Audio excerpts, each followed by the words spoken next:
Sorry I was a little late there. I'm a software guy. Software is always late. So, welcome. My name is Guy Kawasaki, and I live in Silicon Valley. I am here today to talk to you about a book that I just finished called Wise Guy. And in this book, I tell all these stories of my life, a life in Silicon Valley, a life in technology. And I'm just so happy to be here. I've been kicking myself, why did I wait for 14 times before I came to the Next Web? This is a fantastic show. So I'm very happy to be here. Did you see that your father can dance? Did you learn that? And yeah? Did he embarrass you? Yeah. That's what fathers do. Trust me. So I'm going to talk to you today about the lessons from a life in technology. And I'm so happy to be here. I have never, ever come to a speech on a ferry. I have to say, that was a first for me today. So this is a picture I'll use to explain a little bit my context. This is a picture of the Macintosh Division taken in 1984. I'm in the far upper left-hand corner. You cannot really see me. One of the mistakes I made in my career is that I didn't stand in the front of this very famous picture because, frankly, I had no idea that Apple would be as successful as it has become. A little bit about this group of people, the Macintosh Division. It's probably the largest collection of egomaniacs in the history of America, and that's saying a lot because, as you know, America has a lot of egomaniacs. Back then, Apple was a successful company already. It had the Apple II division, which was making all the money because it was shipping Apple IIs. And there was the Macintosh division, which was spending all the money because we were still trying to complete the Macintosh. But we were such arrogant people. I look back on those days with some chagrin. We were such arrogant people. We believed that we were hand-selected by Steve Jobs, so the rules didn't apply to us. And I'll give you some stories. So story number one is, you're seeing us in front of the Macintosh Division building. We would not let Apple II Division employees into that building. So if you can imagine working for a company where you work for the same company, but you're not allowed into the building of the company. And then the Macintosh Division people quickly figured out that they were not being allowed into a building they had just paid for. And so that pissed them off a great deal. And so they came up with this great joke about the Macintosh Division, which is, how many Macintosh Division employees does it take to screw in a light bulb? The answer is one. The Macintosh Division employee holds up the light bulb and expects the universe to revolve around him. Where's Boris? Boris, is Microsoft a sponsor of this? Do you want them to be a sponsor of it? You don't care? They appreciate our honesty, so you can say whatever. Okay, so the Microsoft version of this joke is, how many Microsoft employees does it take to screw in a light bulb? And the answer is none, because Bill Gates has declared darkness the new standard. So, arguably, the most important person in this picture is the person kneeling in the front. That's Steve Jobs, holding a Macintosh 128K. And one of the reasons why this photo is so significant is that this is the only known instance of Steve Jobs ever getting on his knees for anything in his life. Whenever people find out that I work for the Macintosh Division, they, of course, want a Steve Jobs story. All the movies, all the reports, all the blog posts, everything you've read, books, magazines, everything you've read and heard and seen about Steve Jobs is true. He was very difficult to work for, very demanding, but just a certifiable genius and visionary. I would not be where I am today were it not for Steve Jobs. And there's nobody in this picture who regrets working for the Macintosh Division. It was a privilege and an honor. So my Steve Jobs story for you. So one day I'm in my cubicle, and Steve Jobs shows up with someone I had never seen in my life. And he says, Guy, what do you think of this company called Knoware, Knoware? It was an educational software company, knowledge software. And I said, well, Steve, it's a mediocre company with mediocre products. The products don't take advantage of the Macintosh graphical user interface. It's very simplistic, arithmetic, 2 plus 2 equals 4. It's not a strategic product. It's not a strategic company. Don't even think about it, Steve.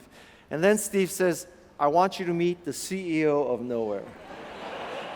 So welcome to my life. That's what working for Steve Jobs was like. On to the lessons. So I'm 64 years old, and it's taken me this long to acquire all this wisdom. And this is kind of a sweet spot for me because it took me this long to acquire it. And so previously I could not write this book. And if I wait any longer, I'm going to forget the wisdom. So you're hitting me right as I got it, but before I lost it. So that's what this book is. And I'm going to give you the top 10 wisdoms of my life that I hope that you can take and you can, as Steve would say, dent the universe with the knowledge that I've acquired. Okay? So, the first thing that I figured out as I look back over my life is that you should always change a losing game. And this became so true for me as I look back on the life and the decisions of my great-grandparents and my grandparents. This is a picture of my family. My father is the tallest guy, the second guy from the left. My great-grandfather and grandparents, they came from Japan to Hawaii. They left Japan because of a lack of opportunity, because they could not progress anymore. There was a lack of jobs. So they changed the losing game. They left Japan and they came to Hawaii. And with hindsight, I've now figured out that that's an attitude for life. If you are stuck in a place where you cannot progress, where the opportunities are not great enough, you cannot sit by and just let things happen to you. You need to change a losing game. Second thing that I learned is that education is the absolute key to success. You know, I travel all over the world, and everybody talks to me with Silicon Valley envy. You know, how do we make Berlin the next Silicon Valley? How do we make Austin the next Silicon Valley? How do we make everywhere the next Silicon Valley? And people think it's about the venture capital funding. It's about the amount of infrastructure. You know, is there cloud-based services? Are there PR firms? Are there ad firms? Are there recruiters? And my observation is that the most important thing in an area, if you want to succeed in technology, is the quality of the engineering education. Get educated. Some pictures from my past. This is a picture of my elementary school. I came from a lower middle class part of Hawaii, Kalihi Elementary. Let's just say that it's not at the top of the rung of the education system in Hawaii. And the arc of my life changed because my 6th grade teacher took my parents aside one day, and they told my parents, you know, Guy has too much potential for you to leave him in the public school system. You need to pull him out of the public school system and put him in a college prep school. And if she had not pulled my parents aside and told them that, and if they had not listened to her, I would not be here today. The key to my success then was education. And in my education, this is a picture of my high school English teacher. His name is Harold Keebles. And I have an insight for you that as I look back on my life, the hardest teachers and the hardest bosses taught me the most. I think there's a temptation as you're going through life that you're always looking for the easy route. Who's the easy boss? Who's the easy teacher? How can I get through life with doing as little as possible? But as you reach the end of your life, I think you'll come to the realization that the greatest influences on your life will be the toughest teachers and the toughest bosses. This English teacher, we would write essays. He would mark up the essays with all the errors in it. And then there was a 3-step process. You had to write the sentence incorrectly as you did. You had to cite the rule of English grammar that you broke.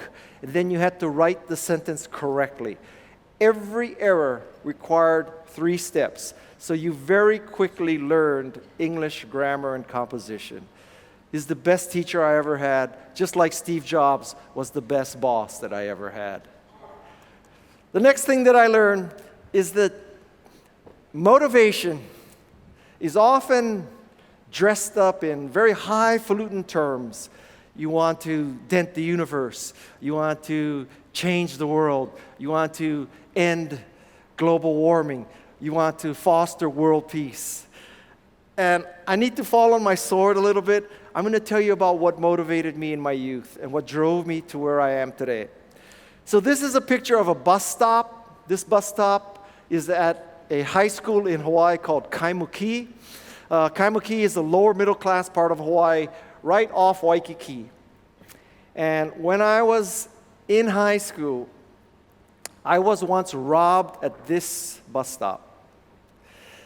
And that was a very formative experience, because when I was robbed at that bus stop, I vowed that I would study hard and I would work hard so that I would never have to live in a place where I could be robbed again. Source of motivation number one. This is a picture of a Ferrari Daytona. When I was in college, my roommate came from a very wealthy family from Phoenix, Arizona. Their backyard was the golf course of the Arizona Biltmore Estates. So in college, you sometimes go home with your buddies. So once I went home with him for a weekend, and we went to dinner at the Arizona Biltmore. At the end of the dinner, his mom said, "Guy, would you please drive me home in my Ferrari?" So I got to drive this car, and I will tell you, that was a life-altering experience. To drive a Ferrari, I said, this is why you need to study, Guy. This is why you need to work hard.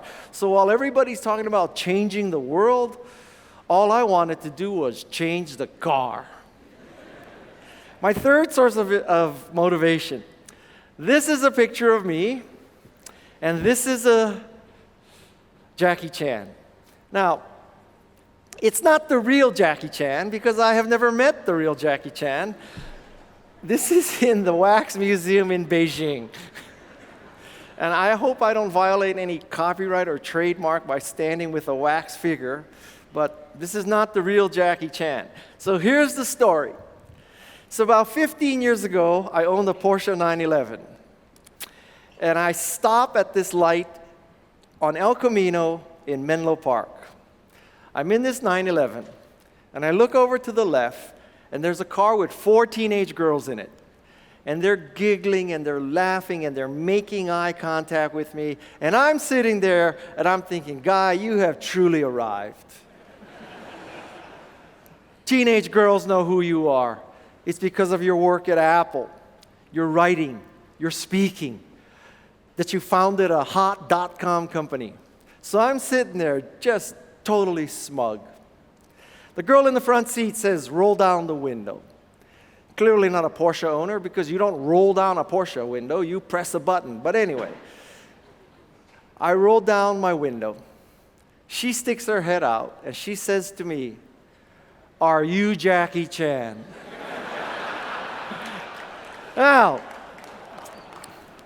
you could take that as an insult, but one of my motivations in life since that day is that one day, Jackie Chan is in his S-Class, or his Maybach, or his Bentley, or his Rolls Royce, and he's at a stoplight in Hong Kong, and he looks to his left, and there's a car with 4 teenage girls giggling, smiling, making contact with Jackie Chan.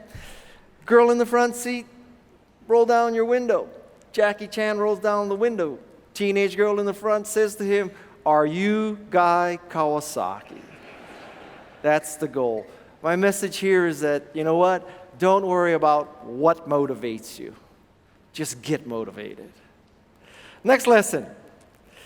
You know, I meet with a lot of young people, and a lot of young people have this very lofty expectation of how do you get that job? How do you get in? And I'll tell you, my experience is that in high tech anyway, it doesn't matter how you get into the company. Get in any way that you can. Because what matters is not how you got in. What matters is what you do once you are in. And if you get in as a temporary, if you get in because you're delivering lunches, if you get in because you're testing code, whatever it is, it doesn't matter. Get in any way that you can.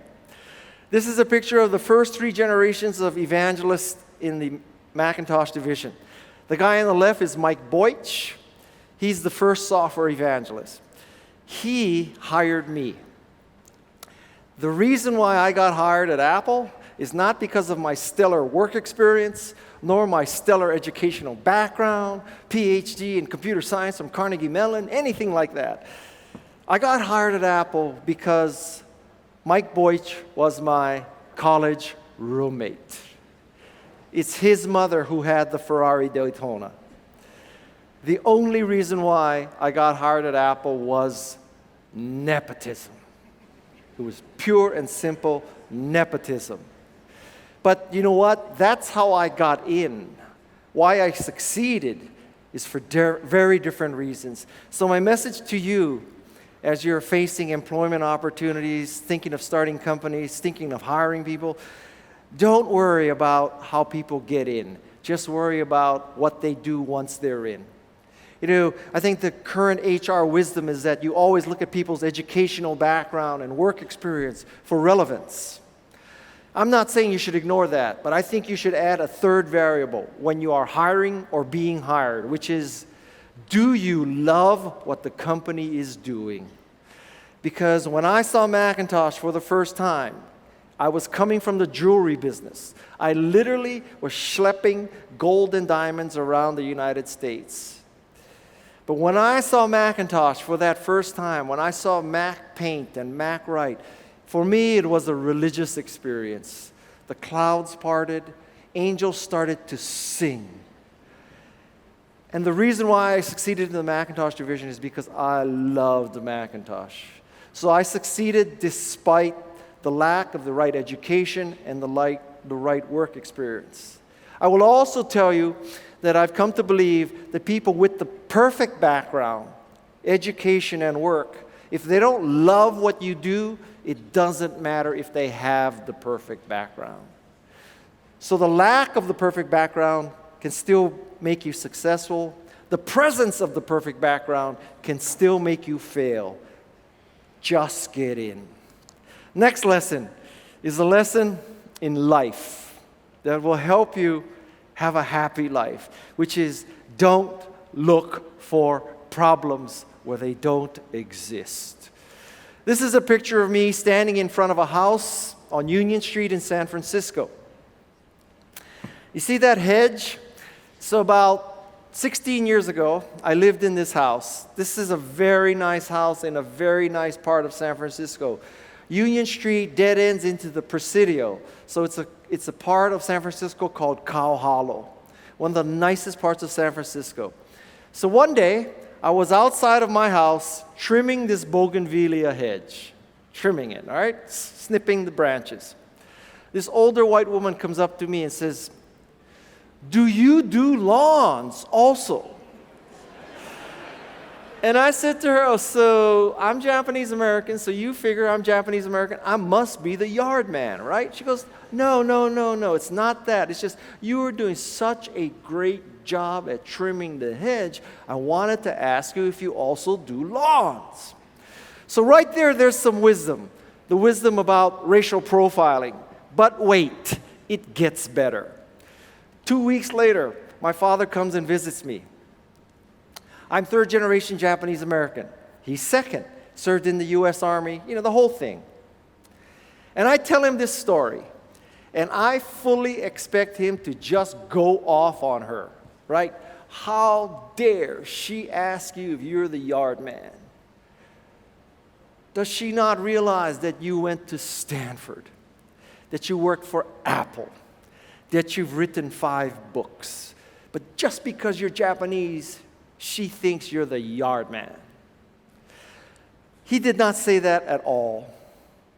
What he said to me was, "Son, Japanese guy cutting a hedge on Union Street, statistically, the probability was that you were the yard man." So shut up and don't look for problems where they don't exist. Take the high road, give people the benefit of the doubt. And since that day, it's been very hard to offend me. Don't look for problems where they don't exist. Next thing I learned is about grinding it out. If there is a secret to my success, it has been my willingness to grind it out. I love to work. I can work anywhere at any time. I just need an internet connection. This is a picture of a hoodie. This hoodie was given to the Macintosh Division, and it commemorated a spirit. And the spirit was that we were on a mission to increase people's creativity and productivity. So in 1982 and 1983, we were working 90 hours a week, and we were loving it because we weren't trying to simply ship a new personal computer. We were trying to change the world. We were trying to prevent totalitarianism. We were trying to prevent a George Orwellian 1984 world. So it wasn't about shipping another computer. It was about changing the world. And we were doing this 90 hours a week and loving it. We were grinding it out. Next piece of wisdom is to remember your friends. This is a picture of me with Marc Benioff. Marc Benioff is the founder of Salesforce.com. I gave Marc Benioff his first job ever in his career. I gave him a job as a summer intern when I was at Apple and he was at USC. He spent the summer writing assembly language program examples for the Macintosh Division.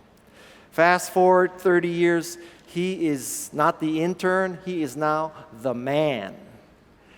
Salesforce.com donated hundreds of millions of dollars to medical research. And the story I want to tell you is this. So a few years ago, the son of Mike Boich, the guy who hired me at Apple, mother who owns a Ferrari, the first software evangelist at Macintosh, Mike Boich's son wanted an interview at Salesforce. I sent an email to Mark. I said, Mark, do you remember Mike Boich? He now has a son who just graduated from college. He was my boss when I gave you your job at Apple. He wants an interview at Salesforce. And Marc Benioff, bless his heart, in less than an hour, made that interview happen. Fast forward another couple years. My son graduates. My son says he wants an interview at Salesforce.com. Send us an email to Marc Benioff again. Bless his heart. In less than an hour, my son had an interview at Salesforce. And let me tell you something. This was really meaningful to me because 30 years earlier, I gave him an internship, and he never, ever forgot that. There are lots of people in Silicon Valley who would have not answered that email, much less gotten our son's interviews and eventually jobs at Salesforce.com. Remember your friends.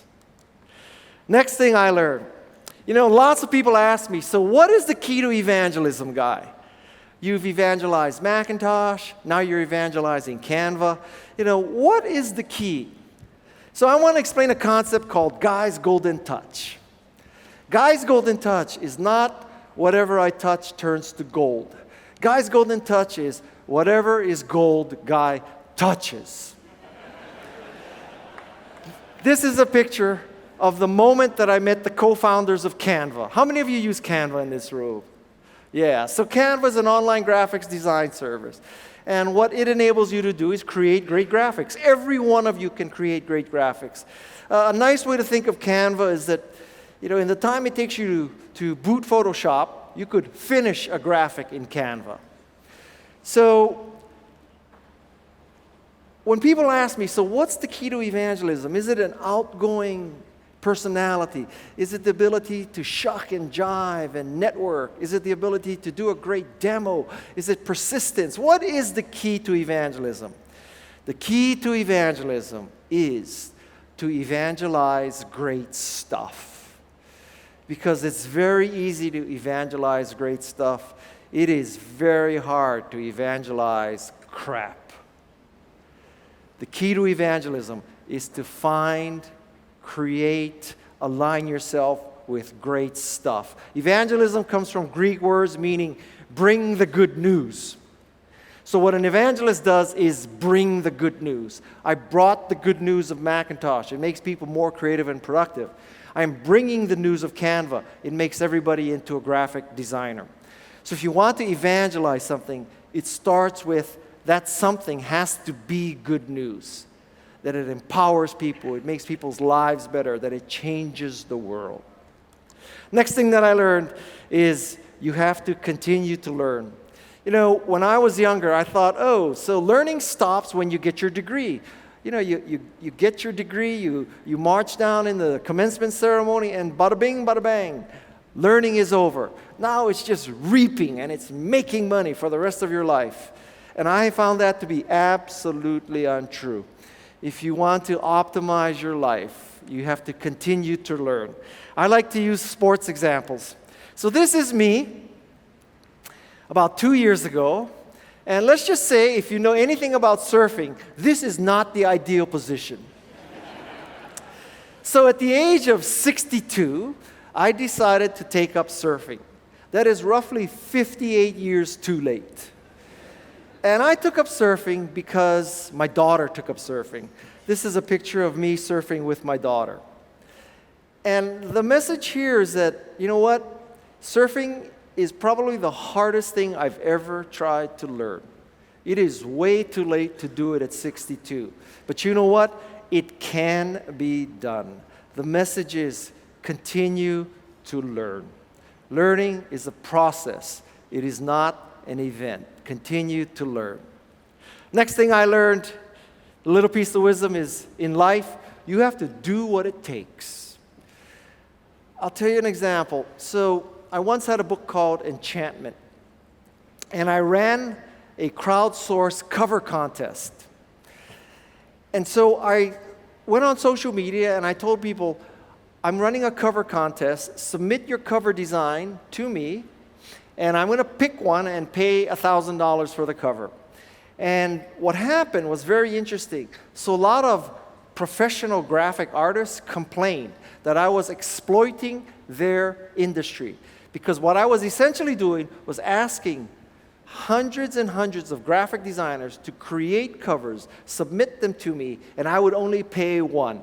So one person would be adequately rewarded. Everybody else, I screwed. That's not how I look at it. I looked at it like I am opening it up for true meritocracy. I don't care if you work for a large firm. I don't care if you have a degree in graphic design. I just want a great cover. Anybody can enter. And so my attitude was, if you want to succeed in life, you do what it takes. If you can enter a graphic design contest to show off your talent, you enter. You know, I speak 50 to 75 times a year. Many of my speeches I give for free. But the more you speak, the more you speak. Because someone here, for example, may say, oh, I heard Guy talk at TNW2019. He would be very good for my spouse's company's meeting.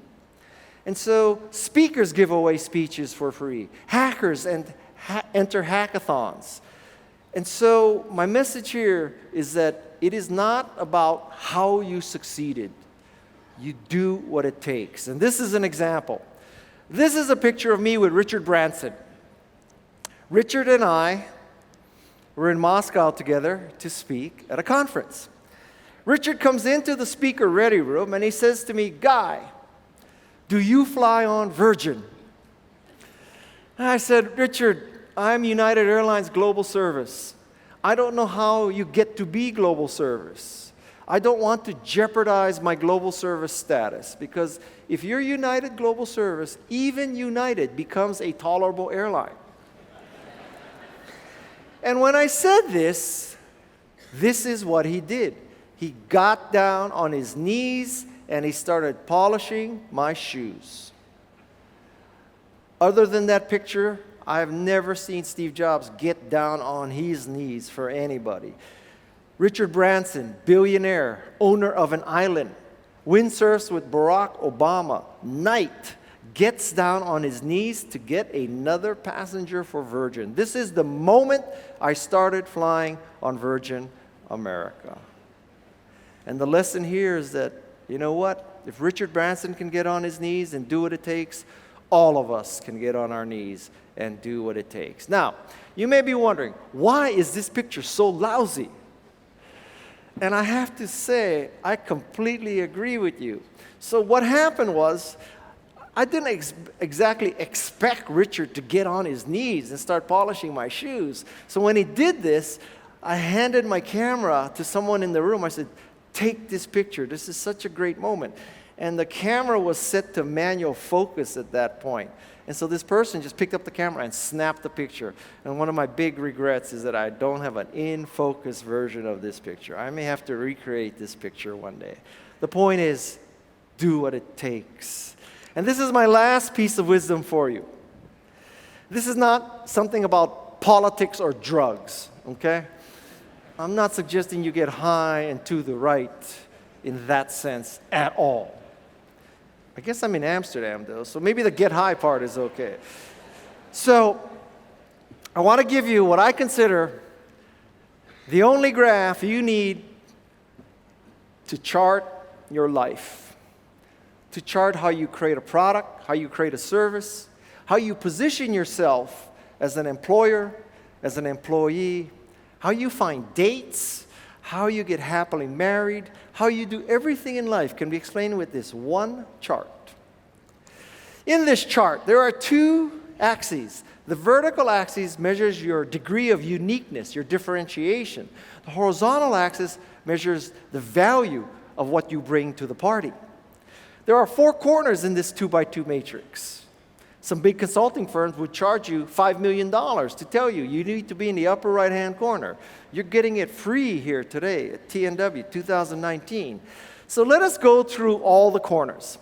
In the bottom right corner, we have the corner where you do something useful, valuable. You're Michael Dell, right? You make Dell computers. But you know what? A Dell computer is fundamentally Windows on hardware that any other manufacturer could buy. So yes, it's valuable, but it is not unique. In that corner, you always have to compete on price.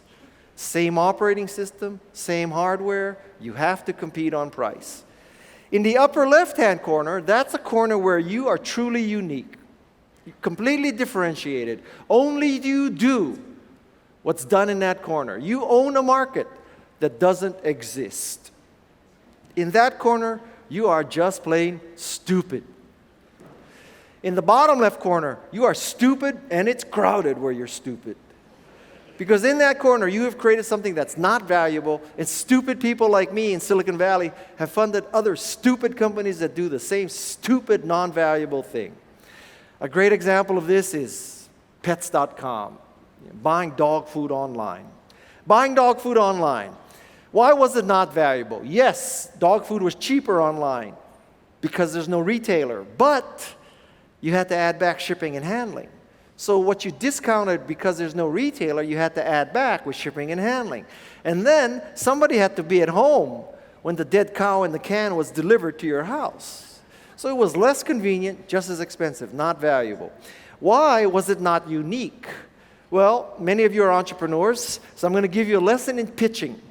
This is something you should never do, what I'm about to do. Never, ever do. 300 million Americans. 1 in 4 owns a dog. 75 million own dogs in America. Each dog eats 2 cans of dog food per day. And dogs eat every day.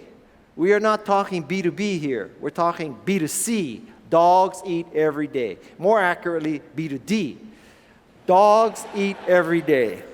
So we take 150 million cans of dog food, and with my rock star co-founder, how hard could it be to get 1% of that market? That's 1.5 million cans of dog food per day, 365 days a year. We're talking 500 or 600 million cans of dog food per year. Conservatively speaking, worst case. And because of that pitch, there was pets.com, mypets.com, epets.com, lastminutepets.com, discountpets.com. There are 10 ways to buy dog food online. less convenient, just as expensive. The corner that you want to be in, whether you're designing a product, a service, positioning yourself in life, in dating, whatever it is that iPod corner. In the iPod corner, you are valuable and you are unique. Why was iPod valuable and unique? Because at the time, iPod had a user interface that a mere mortal could operate. You could get a wide selection of music from the 6 largest music publishers. It was legal, and it was 99 cents. Those factors made iPod not only valuable, but also unique. And that explains the success of iPod. So as you create your products, you create your services, as you position yourself as an employer or an employee, it's all about getting high and to the right. How are you valuable and how are you unique? If you are valuable but not unique, you will always have to compete on price. If you are unique but not valuable, you are just plain stupid. If you're not unique and not valuable, you are stupid and you are not alone. The corner you want to be in is the unique and valuable corner. That's where history's made, margins made, profits made, money's made. That's where you dent the universe. And this is a collection of my top 10 wisdoms in a life of technology. Thank you very much. Thank you very much. Thank you. Where's Boris? I'm here.